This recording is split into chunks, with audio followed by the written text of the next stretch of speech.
सभी भाई बहनों को जय मसीह की। आज हम एक बहुत ही संवेदनशील और आत्मिक विषय पर मनन करेंगे, जिसका सवाल कई विश्वासी दिल में लेकर जीते हैं, और वो यह है, अगर कोई विश्वासी जो पहले प्रभु यीशु मसीह की सच्चाई में चलता था, फिर संसार की ओर लौट जाता है, तो क्या वह फिर से परमेश्वर द्वारा ढूंढा जा सकता है और क्या उसे दोबारा उद्धार मिल सकता है? ये सवाल बहुत गंभीर है, क्योंकि इसमें आत्मा की गहराई, पश्चाताप, प्रेम और परमेश्वर की करुणा का मिला जुला रूप शामिल है। सबसे पहले हम यह समझें कि हर इंसान किसी न किसी समय जीवन की लड़ाइयों में लड़खड़ाता है। यीशु ने खुद अपने चेलों से कहा था, जागते रहो और प्रार्थना करो कि तुम परीक्षा में न पड़ो। आत्मा तो तैयार है पर शरीर दुर्बल है। मत्ती 26:41। जब प्रभु खुद हमारे बारे में ऐसा कहे तो यह निश्चित हो जाता है कि वो हमारी कमजोरियों को जानता है। लेकिन जब कोई जानबूझकर पाप की ओर लौटता है, तब समस्या गहरी हो जाती है। इब्रानियों 10:26-27 कहता है, क्योंकि यदि हम सच्चाई की पहचान प्राप्त करने के बाद जानबूझकर पाप करते रहें, तो पापों के लिए फिर कोई बलिदान बाकी नहीं रहता, परंतु एक भयानक न्याय की बात और आग की जलन बाकी रह जाती है। बहुत कठोर शब्द हैं, पर सत्य यही है कि जानबूझकर वापस पाप में जाना परमेश्वर की आत्मा को दुखी करता है। फिर भी क्या ऐसे व्यक्ति के लिए कोई आशा है? उत्तर है हाँ। अगर वह पश्चाताप करे तो प्रभु उसे लौटाकर अपना बना सकता है।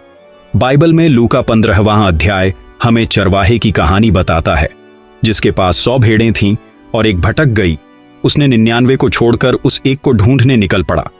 लूका 15:4 कहता है, यदि तुम में से किसी के पास 100 भेड़ें हों और उनमें से एक खो जाए, तो क्या वह 99 को जंगल में छोड़कर उस खोई हुई को तब तक न ढूंढता रहेगा जब तक वह उसे पा न ले? यह वही परमेश्वर का हृदय है जो आज भी भटके हुए अपने बच्चों को ढूंढता है। वह उन्हें छोड़ता नहीं, वह उन्हें भूलता नहीं, बल्कि वह हर दिन उनके लौट आने का इंतजार करता है। सच तो यह है कि भटकना अंतिम अध्याय नहीं है। लौट आना संभव है, पर इसके लिए पश्चाताप और नम्रता जरूरी है। पहला यूहन्ना 1:9 कहता है, यदि हम अपने पापों को मान लें तो वह हमारे पापों को क्षमा करने और हमें सब अधर्म से शुद्ध करने में विश्वास योग्य और धर्मी है। इसका अर्थ है कि लौटना तब संभव है जब हम अपने पापों को स्वीकार कर पश्चाताप करते हैं। एक युवक जो पहले प्रचारक था लेकिन फिर संसार में चला गया, उसका जीवन टूट गया, पर एक रात अकेले में उसने प्रार्थना की, प्रभु क्या तू अब भी मुझे बुलाता है? उस रात के बाद उसने फिर से बाइबल पढ़ना शुरू किया, प्रार्थना करने लगा, और आज वो और भी गहराई से प्रभु की सेवा करता है। ऐसे गवाहियां बताती हैं कि प्रभु किसी को नकारता नहीं। यीशु ने खुद कहा, जो कोई मेरे पास आएगा उसे मैं कभी न निकालूंगा। यूहन्ना 6:37। आज अगर आप खुद या आपके किसी प्रियजन ने प्रभु से मुंह मोड़ लिया है, तो जान लीजिए कि प्रभु इंतजार कर रहा है। उसके पास दया है, क्षमा है, पुनः स्थापन है और प्रेम है। बस एक पश्चातापी हृदय लेकर लौट आने की जरूरत है। आइए हम मिलकर इस सच्चाई को स्वीकार करें और प्रभु की ओर लौट चलें, क्योंकि जब हम लौटते हैं तब वह दौड़कर हमें गले लगाता है, जैसे लूका 15 में उस खोए पुत्र को उसने गले लगाया था। प्रभु का प्रेम कभी हार नहीं मानता और उसका अनुग्रह हर गिरने वाले को फिर उठाने की शक्ति रखता है। आइए प्रार्थना करें। हे परमेश्वर, धन्यवाद धन्यवाद धन्यवाद धन्यवाद धन्यवाद, हल्लेलुया। तू सदा भला है और तेरी करुणा अनंत है। तू वही चरवाहा है जो 99 भेड़ों को छोड़कर उस एक भटकी हुई भेड़ की खोज में निकलता है। तू वही पिता है जो दूर तक देखकर अपने खोए हुए पुत्र की प्रतीक्षा करता है, और जब वह लौटता है तो दौड़कर उसे गले लगा लेता है। आज मैं तेरे सामने दीन होकर, नम्र होकर झुकता हूं और तेरे सामने उन सभी के लिए प्रार्थना करता हूं जो कभी तेरे थे पर अब संसार की चमक में खो गए हैं, जो कभी तेरे वचन से जलते थे पर अब फिर से ठंडे हो गए हैं, जो तेरी संगति में चलते थे पर अब पाप की राह पर लौट गए हैं। हे प्रभु, तू उनके हृदयों को छू। जो अंधकार में हैं उन्हें तेरी ज्योति दिखा, जो भ्रमित हैं उन्हें तेरी आत्मा से मार्ग दिखा, जो थक गए हैं उन्हें ताजगी दे।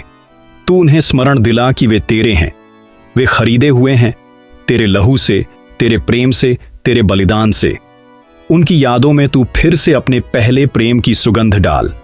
उन्हें इस संसार की मृग तृष्णा से निकाल और अपने जीवित जल की ओर खींच। हे प्रभु, मैं अपने लिए भी प्रार्थना करता हूं। अगर मैं भी किसी भी रूप में तुझसे भटका हूं तो मुझे वापस खींच। मेरे भीतर से अभिमान, कठोरता और आत्मधर्मिता को निकाल। मुझे नम्र बना, कोमल बना, सच्चा बना। मेरे हृदय में ऐसा करुणा का स्रोत खोल दे कि मैं रो सकूं उन आत्माओं के लिए जो तुझसे दूर हैं। मुझे ऐसा प्रेम दे जो आलोचना नहीं करता पर उठाता है। मुझे ऐसा दृष्टिकोण दे जो खोए हुओं को देख सके जैसे तू देखता है, क्षमा, आशा और अनुग्रह से। यीशु मसीह, तूने किसी भी पापी को नहीं ठुकराया। तूने न तो पापिन स्त्री को, न चोर को, न शूल पर लटके अपराधी को ठुकराया। तेरी दृष्टि हमेशा उठाने वाली रही है, दबाने वाली नहीं। आज हम सब तेरे पास लौटते हैं। हम समर्पण करते हैं अपने घमंड, अपने डर, अपने पापों को छोड़कर। हम फिर से जीवित होना चाहते हैं तेरे प्रेम में, तेरे वचन में, तेरे आत्मा में। प्रभु, तू हर शख्स को, हर आत्मा को जो यह प्रार्थना सुन रहा है, स्पर्श कर, नया कर, भर दे अपने सामर्थ्य से और उन्हें फिर से तेरी योजना में स्थिर कर। यह प्रार्थना मैं यीशु मसीह के नाम में करता हूं। आमीन।